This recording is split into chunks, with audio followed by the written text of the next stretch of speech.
My sister demanded our dad's $5 million fortune, only to discover she had no right to it, and I executed my cold, quiet revenge. After the somber funeral for my father, a prominent shareholder, my brother-in-law caught us off guard by raising the delicate topic of inheritance. The focus shifted to stocks and a substantial $5 million request. He confidently asserted that my wife, the eldest daughter, and my sister were set to inherit this windfall. The revelation initially filled her with joy at the prospect of a significant inheritance. However, their excitement was short-lived when the family lawyer delivered the disheartening news that my brother-in-law had no legitimate claim to the inheritance. I, Greg Johnson, a 42-year-old office worker, reflected on my father's vibrant life. Despite his age of 78, he remained full of vitality, actively engaged in his work. My older sister, a perpetual source of trouble, led a carefree life, causing continuous worry for our parents. In her middle age, she introduced Aaron Corner, a man she intended to marry. Despite his youth and handsomeness, I couldn't warm up to him due to his demeanor. My sister demanded that our father finance her wedding, swiftly depleting the funds and unapologetically seeking more. A year after her marriage, tragedy struck. Our father collapsed while playing golf and passed away a few days later. Overwhelmed by grief, I found myself struggling with the funeral preparations with no assistance from my sister. After the funeral, a lawyer visited our home to discuss the inheritance outlined in my father's will. While my mother and I were already aware of its contents, my sister and brother-in-law were oblivious until then. They shockingly claimed that the stocks and the $5 million inheritance should go to my wife. Stunned and speechless, my mother and I were taken aback. The lawyer corrected them, revealing that my brother-in-law had no right to inherit. Surprised and disappointed, my sister and her husband expressed disbelief and shock. The lawyer dropped another bombshell. My sister and I did not share the same father. This revelation left my sister furious, demanding an explanation from our mother, who wore an indescribable expression. The long-held family secret had finally come to light, leaving my sister shaken and seeking answers. "I'm sorry," our mother managed to say amidst the shaking emotion. "You are the child of my previous husband." The weight of my father's death lingered in the air, a heavy fog that refused to lift. As I navigated the aftermath of his funeral, the revelation about my sister Brooke's parentage shattered what little stability remained. To understand the chaos that followed, I needed to unravel the past, a story buried in my mother's silence. Days after the funeral, while sorting through my father's study, I found a locked wooden box tucked behind his golf trophies. The key, oddly, was in my father's desk drawer, as if he'd meant for it to be found. Inside were letters, yellowed with age, and a small journal in my mother's handwriting. The first entry, dated 1965, began, "I married Richard because I thought he'd save me. I was wrong." My mother, Ellen, was 22, pregnant with Brooke, and desperate for stability after her parents disowned her. Richard, a charismatic but volatile salesman, promised her the world. The journal described a marriage marred by his temper and infidelity. "He'd disappear for days," she wrote, leaving me alone with a newborn Brooke, wondering if he'd ever come back. Brooke's early years were chaotic. Richard's charm masked a cruel streak. He'd belittle Ellen and ignored Brooke unless it suited him.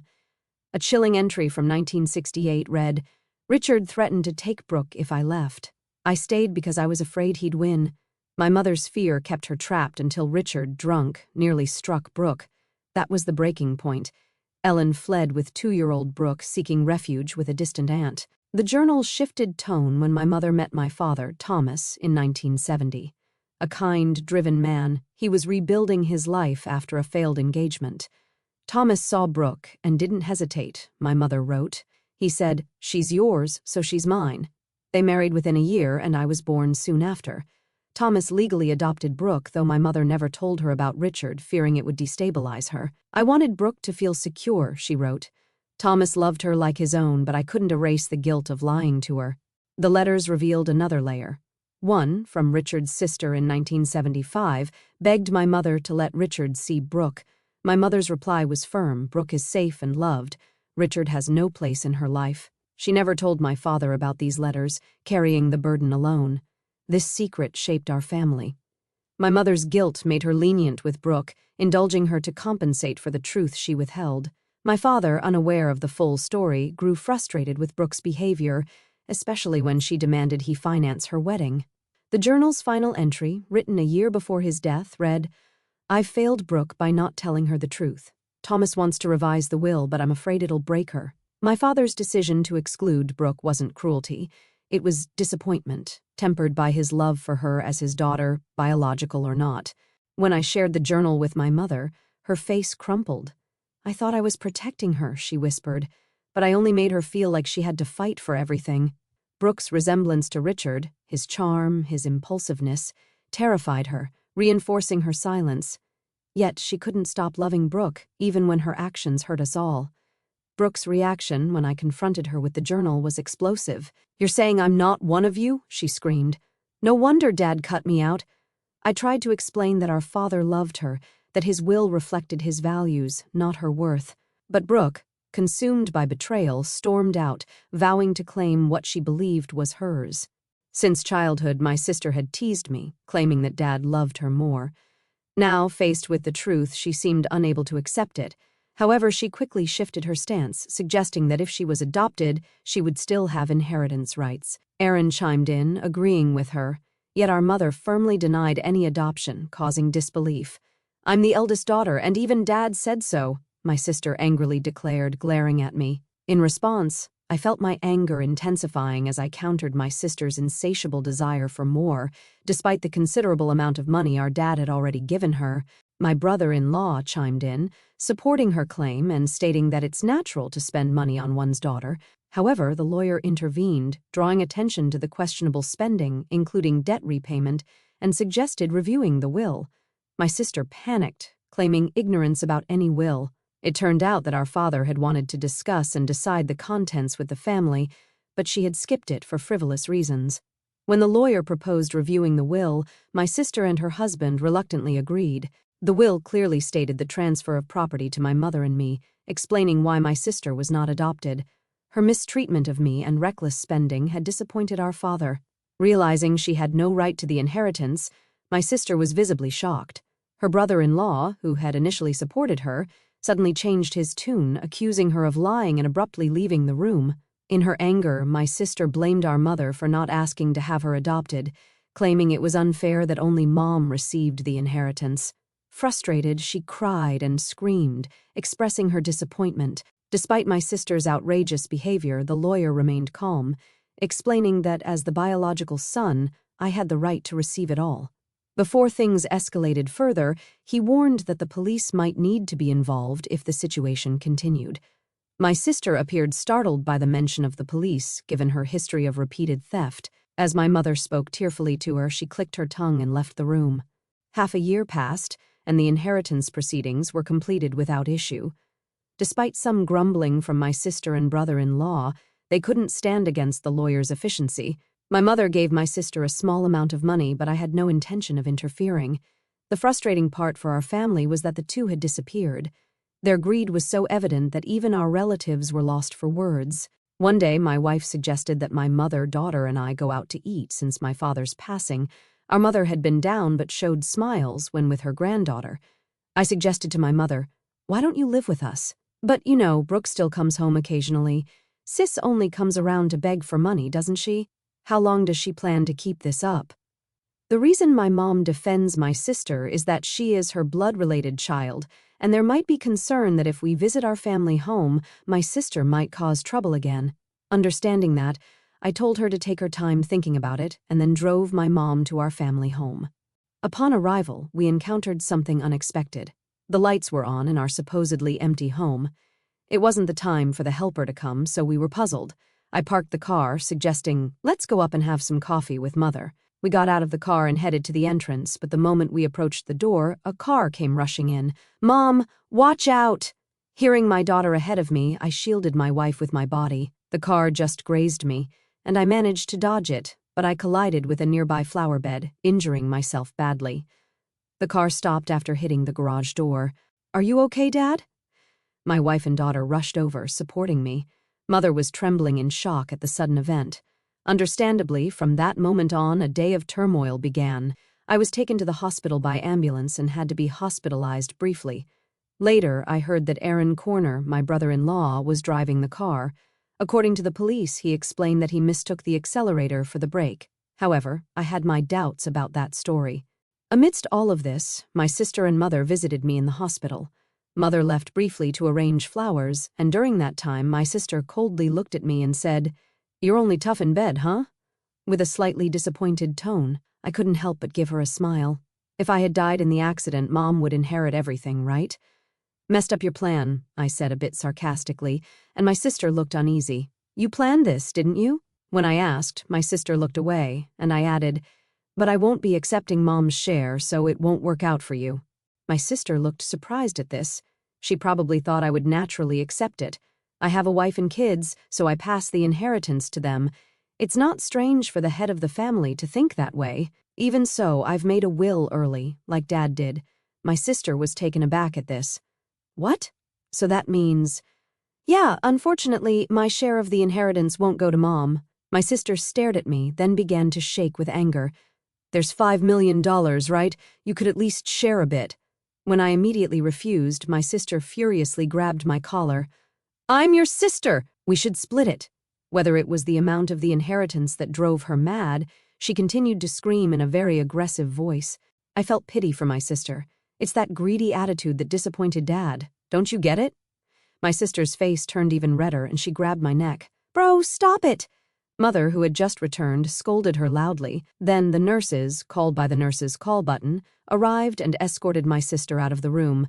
Mother seemed to want to protect my sister, but my sister had lashed out at her too. As she left, she asked, "Why did she turn out like this?" Hearing Mother say this, sadly, I felt a pain in my heart. Later, Mother's health deteriorated, and she fell off, gradually weakening. My wife and I started visiting the family home more frequently to support her, but this seemed to upset my sister.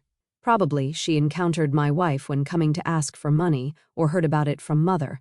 One day, my sister called my cell phone.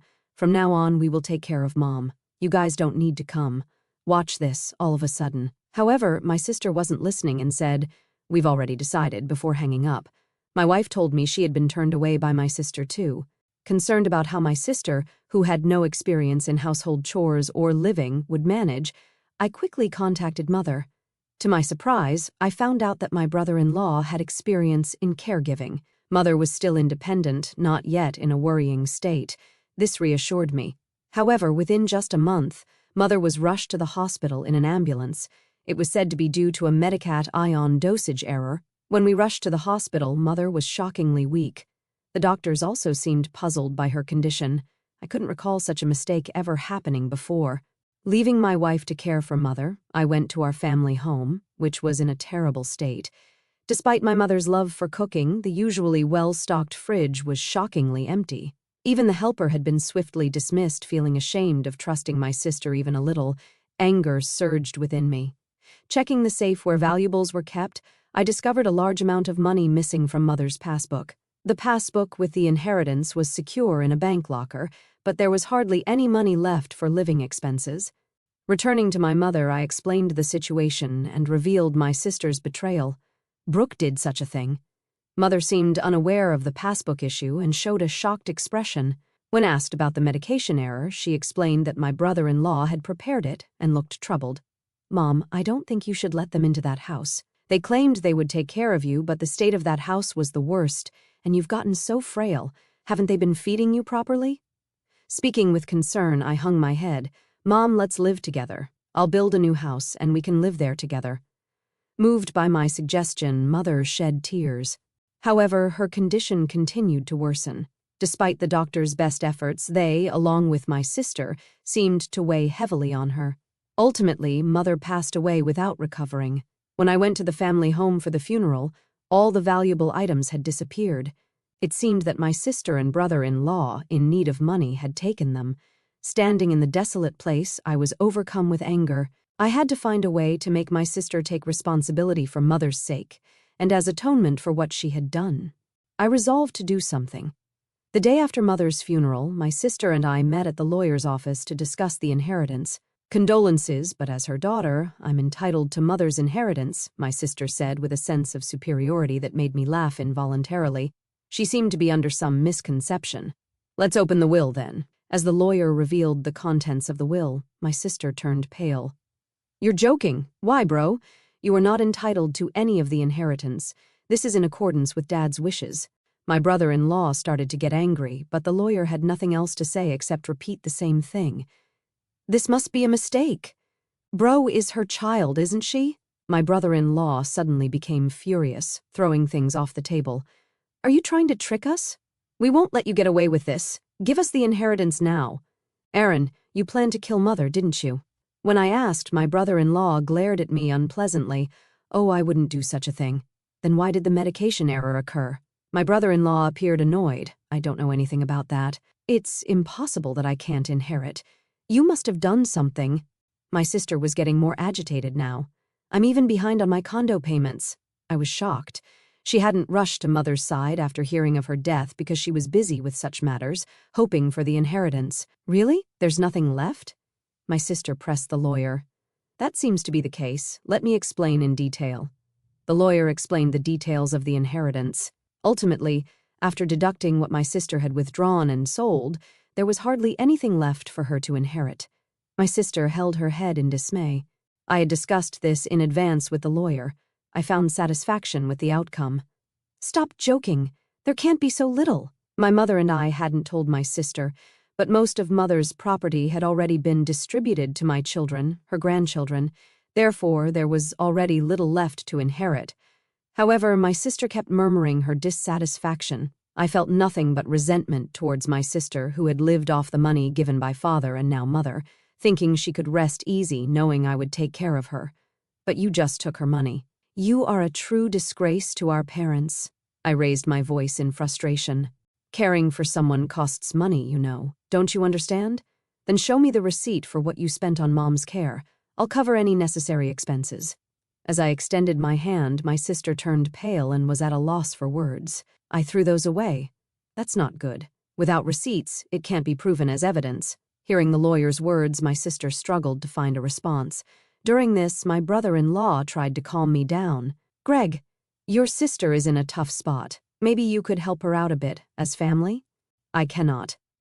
My immediate response left my brother-in-law speechless. I've been hurt by my sister for a long time.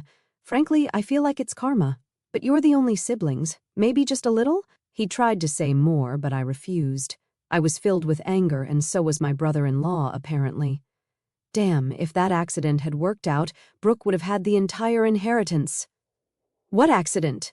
Before I could ask, my brother-in-law started talking on his own.